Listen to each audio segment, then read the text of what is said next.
Hi అండి, నేను మీ master mines మోహన్ని. Master mines మోహనే కానీ ఈ వీడియోకి మాస్టర్ మైన్స్కి ఏం సంబంధం లేదండి. ఇది నా పర్సనల్ కెపాసిటీలో చేసినటువంటి ఒక వీడియో.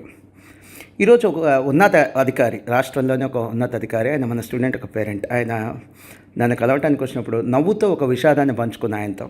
నేను నవ్వుతూనే ఒక విషాదాన్ని పంచుకున్నా. సార్, ఎడ్యుకేషన్ ఇన్స్టిట్యూషన్స్ మీద ఇన్ని రెగ్యులేషన్స్ ఉన్నాయి, ఇన్ని రూల్స్ అండ్ రెగ్యులేషన్స్ ఉన్నాయి, ఇన్ని కంట్రోల్స్ ఉన్నాయి, ఇన్ని అథారిటీస్ ఉన్నారు మమ్మల్ని చెక్ చేయడానికో, ఇన్స్పెక్ట్ చేయడానికో, రెగ్యులేట్ చేయడానికో, గైడ్ చేయడానికో. మరి పిల్లల్ని చెడగొట్టేటువంటివి అయినటువంటి ఇంటర్నెట్, సోషల్ మీడియా, లేదా విచ్చలవిడిగా వాడేటువంటి సెల్ ఫోన్స్, లేదా డ్రగ్స్, లిక్కర్, మరెన్నో బ్యాడ్ హ్యాబిట్స్ అయినటువంటివి చాలా ఉన్నాయి. అలానే ఐపీఎల్ బెట్టింగ్,